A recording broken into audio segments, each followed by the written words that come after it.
screen sharing. In the meantime, I can have a bit chat with the team. Yeah. Okay, done. We can Yeah. start, actually. Okay. Thank you, Pratiksha. So, hello, I'm Aditya. I am basically an assistant manager with KPMG Singapore as of now. And I was actually a few months back at the same position where you guys are right now. I was a part of this SCR GARP boot camp, the first one. And I was fortunate enough to crack this particular examination, and it has been really helpful in getting my current job. Like, it has always been my passion towards climate to work on this field, and right now I am basically working on climate risks part. Okay, so in this quick overview of GARP SCR exam preparation today, we will be giving you just basic introductory ideas about what the exam is, what are the components, what are the weightages involved, different chapters, and what are the some quick tips you guys can follow, which could be really helpful during the exams. Yeah. So yeah, next slide, please. Okay. So as we all know, GARP stands for Global Association of Risk Professionals. It's very famous for financial risk managers. And the GARP SCR, the Sustainability and Climate Risk Certification, is actually one of the leading certifications available for climate risks. There are other ESG related certifications as well, but the SCR clearly stands out because it specifically deals on the climate part. And it is specifically designed for the professional who want to like build their understanding, and they want to stand out on the climate risk, the risk management, and all these decarbonization and climate risk assessments and modelings. So the curriculum is very vast and comprehensive. It has 8 chapters, starting from the climate science to sustainable finance. It then moves to climate risk assessments and modeling, and then how we can carry out scenario analysis. We all know that climate scenario analysis is a hot deal now. Most of the companies are going for either qualitative or quantitative scenario analysis. So going through this particular course, it will help you to build your understanding and basic concepts on those points as well. So as we know that there is a huge growing demand among financial and non-financial firms equally to incorporate sustainability best practices, standards, and yeah. So the SCR course is great for professionals who are looking for a career switch or who want to uh, become a climate risk modeler or assessor, those particularly in the banking finance sector, or who are associated with risk assessments and other consulting firms as well. So the certification is ideal in enhancing expertise in climate risk. So it will give you a very good conceptual base how to assess physical or transitional risks. Yeah. Next slide, please. Okay, so the benefits of GARP SCR is definitely very uh, upfront. It will gives you a professional credibility. It definitely has a competitive advantage as well, because in the market right now you can find people with other ESG certificates, maybe GRI or other certificate as well. But the GARP SCR, since it's a difficult exam to crack, like the pass rate is really like around 40 to 50%, there are still very less people with this certification. So having a GARP SCR certification will definitely give a person a competitive advantage. Definitely it is yearly like correlated with the career growth, and relevance is global. Like GARP is world renowned, and it has a global relevance and significance in the market. So I can owe my current position because of the GARP certification as well. It played a huge role. I leveraged this particular certificate to get into my current role, and it really helped me to have a smooth transition into my current role. The foundations which the GARP SCR helped me to build, that was really helpful, and I hope the same will be beneficial for you guys as well. Yeah. Next slide, please. Okay, so the GARP SCR exam in a nutshell. So we all know that the mode of the exam is going to be an in-person computer-based testing, and it's mostly going to happen at the Pearson's test sites worldwide. Back in India, also almost most of the major cities we have the exam centers. The exam frequency, it happens twice in a year. The first cycle occurs in April and another one in October. So yeah, so we gonna have some changes from 2024 October period, there are some changes in the exam pattern. Like for this particular cycle, the upcoming one in April 2024, it's gonna be the same. That is 80 questions in 3 hours, a computer-based test. But from those participants who will be taking exams in October 2024 onwards, there will be a certain change in pattern. They will now have 90 multiple choice questions with 2 case studies, and the time will be now 4 hours. So it's gonna be more exhaustive. So I would really recommend for those who will be taking exams in 2024, like please like try to build a concept into the subject matter, because what I can assume, or like what I can see from here, is like it's gonna be an exhaustive and they're gonna test the concepts. As far as study hours is required, definitely it's very subjective and it depends upon the preparation level a person, a candidate gives into. So, and on an average, it takes 100 to 150 hours, depending upon your background as well. Suppose someone is already into this particular sector working, like they have a background knowledge in climate risk or some environment or like financial risk management, it will be sort of helpful for them to understand some concepts. But those who might not have a background in these particular subjects and areas, they might need to give some extra time, because you need to go through the material thoroughly.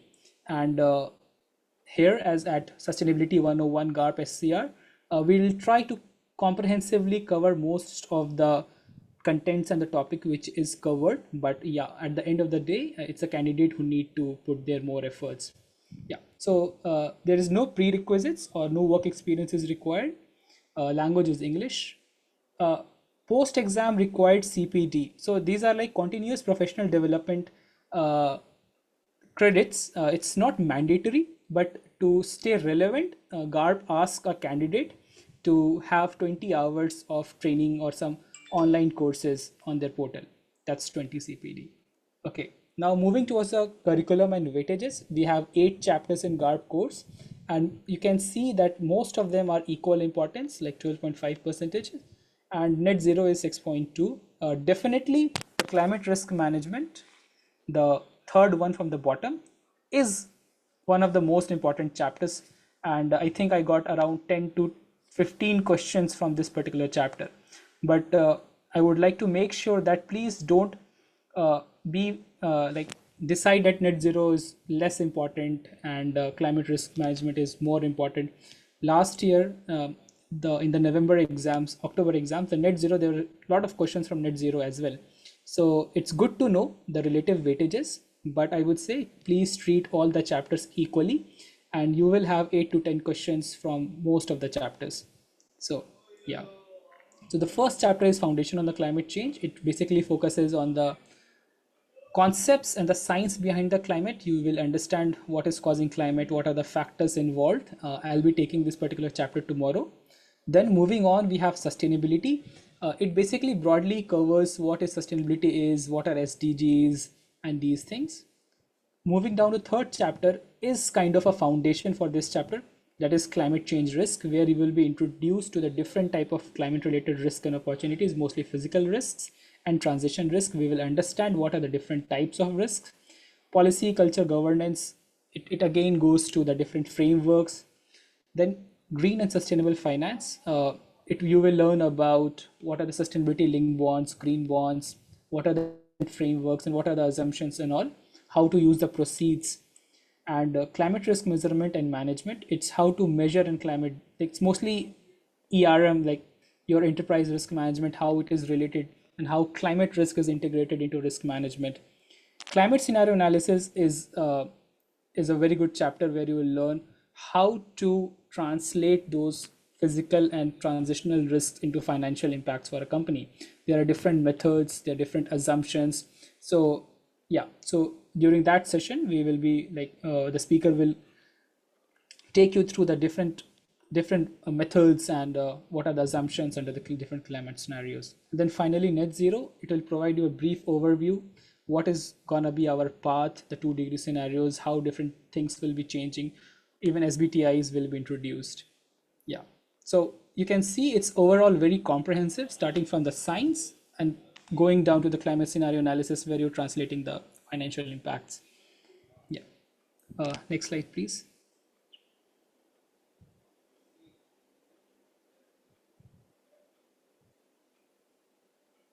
Okay, so the fees is bit high, but I think it's more or less similar for other examinations as well. For early registration, it's $650. For standard registration, which is up till April 24, it's gonna cost $750. And as we have discussed that from October 2024, it's gonna increase because there is changing in the exam patterns. It will be 725 for early registration and standard registration is 825. So it is always recommended to go for an early registration. $100 saving is still a huge deal. So yeah, so even if a person or a candidate is not able to clear the exam, he or she can retake the exam within next two cycle. So you cannot go for like third cycle. So within next two cycles you can go for, and with a re-examination fee of $350. Okay, is continued professional development CPD required? So all GARP SCR holders, they are required to go through 20 credits in a 2-year cycle, but it is not mandatory, right? So it is recommended to stay relevant, to stay updated with all the recent findings and the recent best practices. Yes, it is chargeable if it is not cleared at the first attempt. Okay. Do I get a certificate of completion after I pass? Yes. Every successful candidate will get a certificate which they can share on their LinkedIn platforms as well. A digital badge is granted to those who are passed the examinations. Yeah. Okay. So please take note of this. These are the important dates for this year cycles. So the registration is already opened for the April one. Uh, so the registration already started the 1st December, and the deadline for the standard registration is 31st March. So those who have not yet registered for exam but are planning to take, please please note the date, which is 31st March, which is almost approaching now, and the exam window is around 20 to 28th April, like in 1 month time.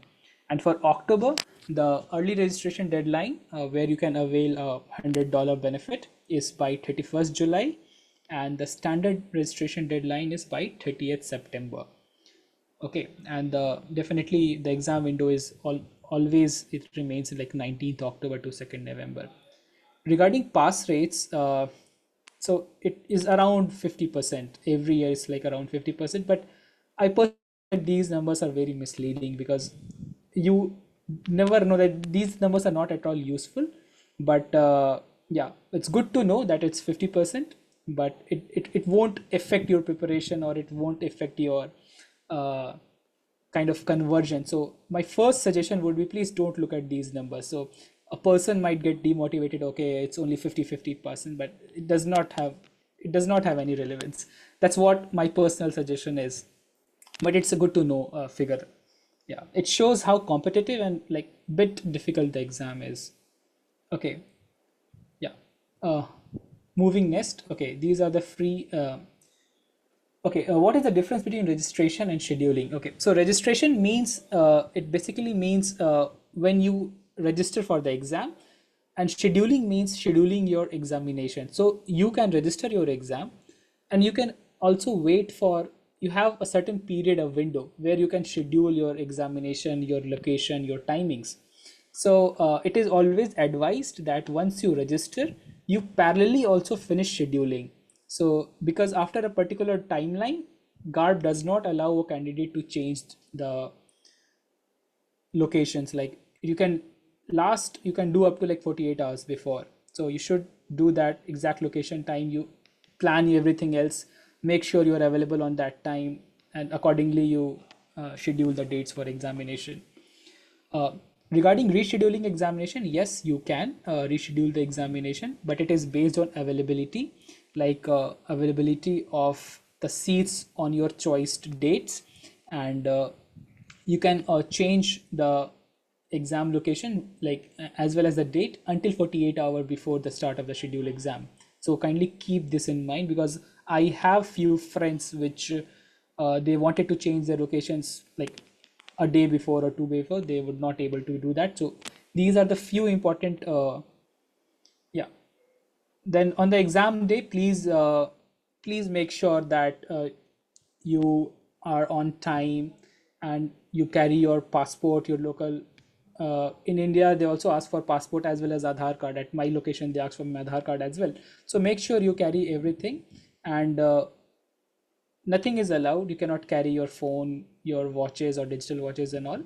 But yeah, GARP will provide you with a digital calculator on screen where any calculation you will need to do, it will be done. So the exam center, they are good. And but there's one more advice which I would like to give, like please check with your exam centers, because I booked an exam in Patna, Bihar, but the exam center was not good. Like I fortunately I checked the location a month back and I found that it's at a very noisy place, not very well managed. Then I changed the location to Kolkata, where it is a much quieter and well managed place. So these things will also have an effect, because the exam is 3 hours long, it's comprehensive, and you won't want any noises or any sort of disturbances. So it's better to go for well managed exam centers. And Pearsons, they usually have very good centers, but please just check whatever location you want to have. Just have a review on Google or anything. It will be really helpful. Trust me. Yeah. Uh, Regarding pattern of exam, it will be multiple choice questions online, 80 questions for 3 hours for April 2024. After that, from October, it will be 90 questions. No, there is no negative marking. Okay, so exam tips. Yeah, so this is very important.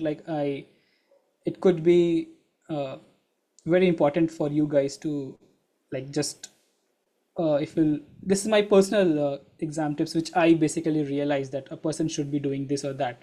So GARP does not tell you that how many questions you need to get right. So they did not declare a cutoff marks or a cutoff percentage. They just mentioned the pass rates, that only 50% of the candidates are successful in this exam. So you never know. Like for IITs, we know that the cutoff is around 40 to 50%. Like out of 80 question, if you clear 40 questions, you are in a comfortable range to qualify. But here you don't know. You don't know the cutoff. So it's advisable to attempt all the questions, because it will increase your chances. Okay. Now, every question is drawn from the material. So nothing comes out of the book. So please go through every line of the book. Uh, be smart. To, it is not required to mug up the information, but having a glance of every line will be useful, because the questions will be across different chapters. There will be mixed bag questions as well, where the concepts from chapter 1, chapter 3, and chapter 7 are mixed together and formed into a single question. So please make sure that you have a broad understanding of the concepts. Build your concepts, and there are linkages between the concepts. Suppose if there is a question about climate risks, physical or transition risk, your concepts from chapter 1 on the basic understanding of climate sciences can help you to answer the questions related to physical risk. So don't treat chapters as an individual set of pieces, rather than connect them. Like uh, try to find linkages between them, and there are linkages, so you build on that. Okay, it will be really helpful. Yeah, even like frameworks, you will find different risk frameworks, risk management frameworks, which more or less they will have similar structure, but little bit they have some key differences. So what you can do, what a person or candidate can do, is they can understand the basic common structure, and based on that, which is similar to almost all of the frameworks, and based on that they can have individual additional points for each framework. So it can be something which is uh, easier to understand and memorize. Yes, Upinder, we will produce like we will provide some practice questions for each chapters. Yeah. Moving next. Uh, Next slide, please. Yeah. Okay, Prashant is asking a question. Frameworks will be like GRI. No, mostly the frameworks will be like enterprise risk management frameworks, like ERM frameworks or the Costco frameworks. So, which are more like TCFD, I would say, where there is a governance part, then there is a strategy part and mitigation part. Yeah. Okay, exam tricks. Okay, so what I have found that GARP SCR exam questions are very lengthy. They are usually 5 to 6 sentences. So usually a person like solving 80 question in 3 hours, you hardly get 2 minutes per question. So it happens most of the time that a person spends more than 1 minute just reading the question because it's lengthy. So what I have personally found is there exists a pattern in each question. So the question has first few lines, they will have contextual information. Then they will say that you are an assistant manager or you are a climate risk expert, and then you will be asked for a certain decision. And based on these three structure, the question will be based, and the options and the answers you the options that will be there, the right one will be the one which satisfy all these three part, like which aligns with the contextual information, which align with the given role, and which is aligned with the required decision making. So there is a common structure for each question. So understanding this can help you in reducing the time for going through your questions. You can just like have a glance. Okay, you can be well prepared before attending a question. Like, okay, the first few lines will is like contextual information which is necessary. We'll get to know that later in the our chapters and sessions when we'll share practice questions, and you'll get to know that why contextual information is very important. And then yes, prioritize smart work over hard work, because uh, it will take you a month time, or you have to need to spend 100 hours or 120 hours, and it could be very monotonous at sometimes. uh, we suggest you to go cover by cover, but there are certain informations where you can find a repetition, or you can find certain common linkages. So do some smart work and it will be really helpful. Yeah. I think this is from my side. If anyone has a question, I'll be welcome. I'll hand over to Pratiksha for yeah. Hey, thank you. Really, really comprehensive and good understanding of all the slides. Thank you, Stuti, for preparing all the slides and comprehensive manner. Very, very grateful to you.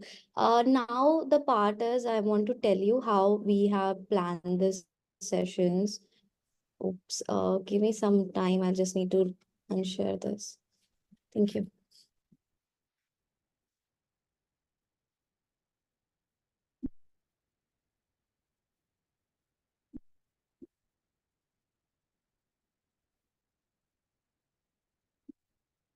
Um, Okay, so don't worry about the recording of the session and that question come 100 times to ask that where will be the recording. We will provide recording. We truly understand that you are not available for particular time. So this is a schedule look like. I have already shared with the people who have registered for the entire this workshop, and this is how it look like. Every day there is a different speaker or educator. We call them educator. They will come and teach you the particular things from the slides. They will also provide you more and more insights.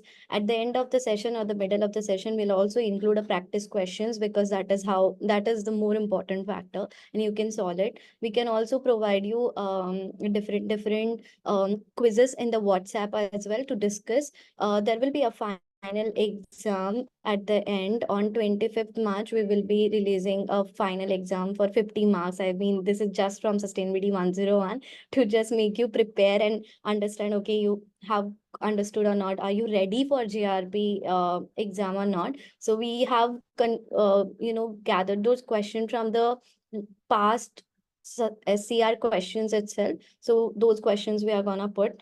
And this is how it look like every day. There is a Sinjini from EY, she's going to come. Astha, she is a manager at multiple companies. She also worked with Sonata Software as a head of ESG. Neha ma'am, who is a PhD holder, also work at IIT. Abhishek Mittal sir also work at DWS, and he is going to take two very great modules. And I think Asta is also taking a net zero. So this is how it look like. Every Friday, I think we have a session on 6:30 to 9, and on Saturday, Sunday, we have 10 a.m. to 12:30 p.m. And in the meanwhile, you can ask questions, you can stay connected on the WhatsApp group, which we have created, and ask questions. We can pass it on to the educators. We can come back with the answers to your question. Going back to the slide, that we have interactive MCQ, which is going to be on WhatsApp. There is a post lecture practice question. We will be doing this on our portal. So there is a portal where we upload all the recording session, and there will be a MCQ section as well, and the study material will be provided. And at the end, there will be a mock exam. I also have a good amount of comprehensive glossary from different medium. I'm gonna try to provide all of them to you, so you can understand the terminologies and jargons from the same. I hope this provide you better understanding of how we are going to conduct this particular series, and the entire structure of GRP SCR exam. Thank you. Yeah, so Sheetal here, I have a couple of questions. One is so I have registered for the April exam, and so there is this one book, right, which is like 200 pages that we've received for 2024, which is on this app. Now I have familiarized myself how to use the app, but I'm saying, is that the only book that is that the book that you were referring to, Aditya, in your presentation? Is there any additional Yes. material we should refer to? I would say GARP also recommends some additional readings, but ideally you won't require. If you don't have a background, let's say, like if you don't have a background in climate or something, this particular workshop will really help you to cover all the background things. But you just stick to that GARP book. That's enough. That's more than sufficient. Okay, okay. Yeah. Fair enough. And why is it? I mean, so is it because of the questions, the way they are structured, and the time that is it the reason that it is so difficult to clear this exam? No, The the main way thing, the yeah, the way the question is framed, and the second, you will find that all the four options are almost similar. So, Okay, so it's basically the question is in narrative forms, and the options which will be presented with, they are almost similar. Like you will find at some moments that all four are same, like all four are correct. So there comes the important point the is to real understand, understanding of the yeah, of concept. the questions. Yeah, the question, there will be certain keywords. So you need to identify those keywords, and then you need to go back. Okay, this chapter, this keyword. So then you need to eliminate the answers. Sure, Okay, so sure, that's the smart work we need to put, because it's very confusing most of the times. sure. Thank you. Welcome. Any more questions for Aditya and me? Hi, this is Prashant. Yeah. Actually, I was looking for this GARP. I'm basically an environment engineer with master in HSE. I'm working as in sustainability field for 7+ years. Like I need to know how to be differentiate with ESG and GARP certifications. Yeah. So ESG certifications, now they are becoming more and more overlapping, because right now the ESG certification mostly focuses on different sustainability reporting standards, like how to choose materiality, how to choose your material topics, what are the reporting and disclosure standards, requirements. If you are into different regions, what are the different reporting frameworks available, right? GARP is right now very, very focused on climate risk, although it's sustainability and climate risk, same approaches for sustainability as well, but it is more relevant to climate risk assessments, transition risk, physical risk, climate scenario modeling, those who want to pursue career in that field. Like a lot of financial institutions, banks, even every organization now, they are assessing their climate risks. Two reasons. The first is, almost most of the country, the listed companies, they now need to do climate related disclosures, right? TCFD is there now, ISSB is also coming up. They both have climate related disclosures, and they need you to do climate scenario analysis. So GARP is helpful in that. And the other ESG reporting certificates, they will help you they will better prepare you for sustainability reportings across different regions and landscapes. So can I ask a related question? There is also a course by CFA on Yeah. ESG. So I was actually confused between this one and that. So do you know the difference between when you go through the material, it looks similar? Uh, to be very honest, I have not personally gone through the CFA ESG, so I am not in a position to comment anything on this, but it is equally reputable. People also go for CFA ESG.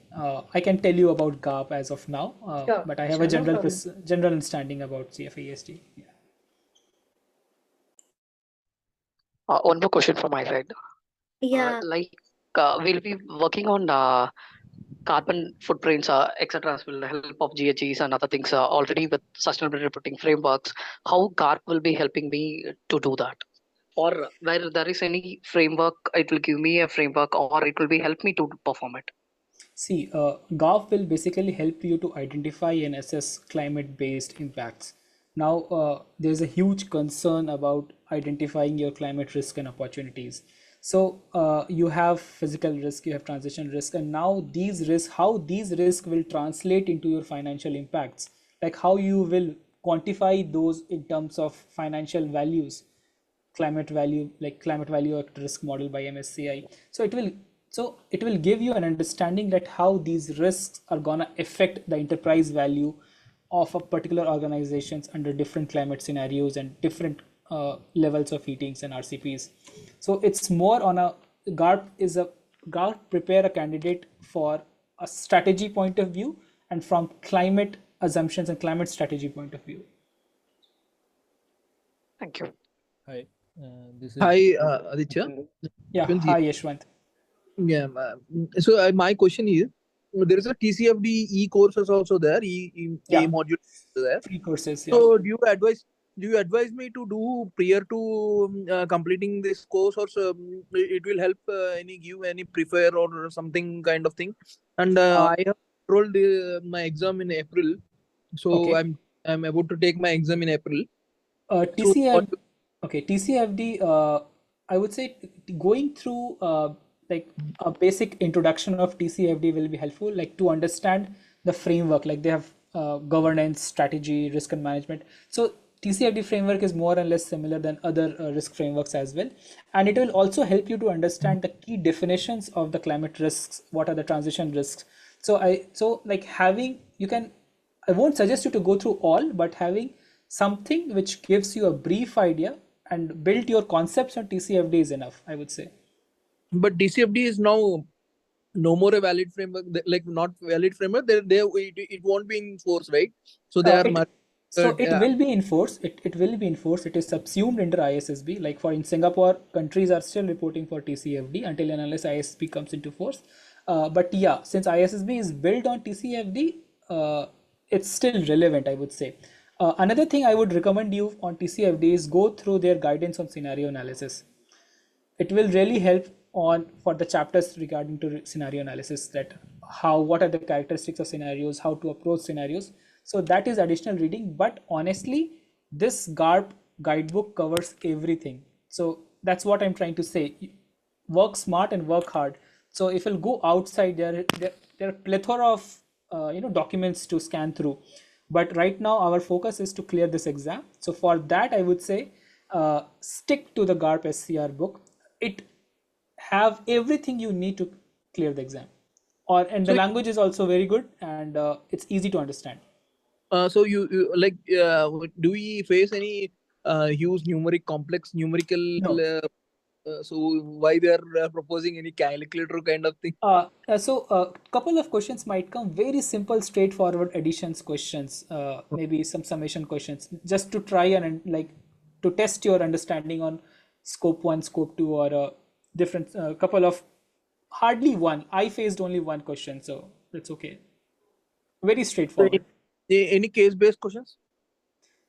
Not yet, but see, their questions are mostly narrative in nature, right? So it's like a mini case. So Situational. You're telling about yeah, yeah.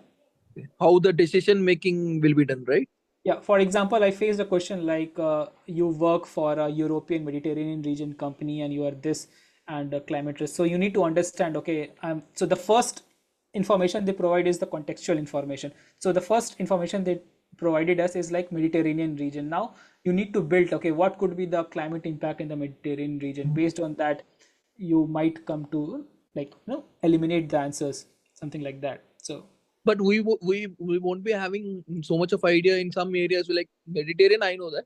So some areas. don't worry, like from the climate part, I'll cover most of the concepts, so you won't be facing any issue on that part. Okay, thank you. Hi Aditya, one question from my side. Yeah, please. I'm a development banker with 6+ years of experience. So how GARP, SCR, and if CFA, ESG I'll take in future might be. So how it will help for future prospects for switching like. Yeah. So as you are into development banking sector, so you must be aware that there's a huge focus on identifying climate risks, right? A lot of investment decisions are based on climate risk or not, like whether to invest, whether the investments are risk averse or not, like, like what are the degree of exposure they're having. So having GARP will, it's, I would say both will equally from the ESG perspective, CFA ESG perspective, since I am not very much aware of the contents and the nature of the course and certificate, but my basic understanding is it will also help you to identify your portfolios, like to assess portfolios of different organizations and companies based on their sustainability risk and opportunities. And GARP is mostly climate aligned, so you can seek a career towards such avenues which is more related to carbon. For example, I know that ADB also has a carbon climate wing where they assesses their investments, exposures, and all, like how much portfolio, what is the portfolio exposure to climate risks and these parts. So you may consider developing particular skill sets in this field as well, consider like after having a GARP certification. Okay, thank you. So I'm working in climate change division of my. Okay. I'm working in NABARD. Okay. So I have experience of 2+ in climate change as well. Yeah. So that's why I'm looking forward to, if I Yeah. can get a good opportunity. Yeah, So, definitely. Market is totally welcoming such talents, and there's a huge. I'm in Singapore right now. I also aware of the opportunities in India, but there's a huge demand everywhere, especially for the climate stream. So yeah, good to go. yeah, thank you. Thank you. Is Okay, this the Rupal, golden last standard? question from you. Hi Aditya, thank you, Pratisha. Actually, I have a doubt. Like, I did a CDP disclosure once and twice, and in this, the company which I did the disclosures, that they didn't did any climate risk assessment, and but they are thinking to do it in future. So, if they going to do some like assessment, climate risk assessment, so this information which I learned here can be used there, like doing the sustainable, or I can give a reference to it. Uh, Uh, uh, you mean to Actually, say my that question is like how this study is going to help me in, doing disclosures in CDP as well when the question arises for climate risk assessment. right? I think it was under section 2, so business strategy something, when they ask for climate risks, right? So, so they ask for whether climate risk assessment has been carried out or not. They ask to substantiate, if I'm not wrong, what are the financial, like they want to substantiate what are the, in monetary terms, what are the risks, what are the opportunities, right? So if you'll go through this course, first you will build your concepts on climate impacts, and then climate possible physical risk and transition pathways for a particular organization. Let's say we have an organization X, so you will get skills on identifying transition and climate risk, number one. Then how these risks will be, have, how they will be, like translating into financial impacts, like what are the different ways what we can do. We will also talk about NGFS scenarios, SSPs, different models, climate scenarios, and from where to get access data from. There are like free IEA data sets and all. So you will get an overall a high level view and understanding to further build upon. So in my view, Uh, it will really help you to uh, understand the climate risk and transition part, the scenario part as well. You can start with Do you qualitative mean there is assessment. no particular standard or something? Like when we say disclosures, people, most of the company go for GRI standards, TCFD. So there is no particular standard. Matlab we can give a reference to while we are saying that we Yeah, did you a can. climate risk assessment Yeah, for some company. yeah, right now. Yeah. So for climate risk assessments, TCFD is the global baseline.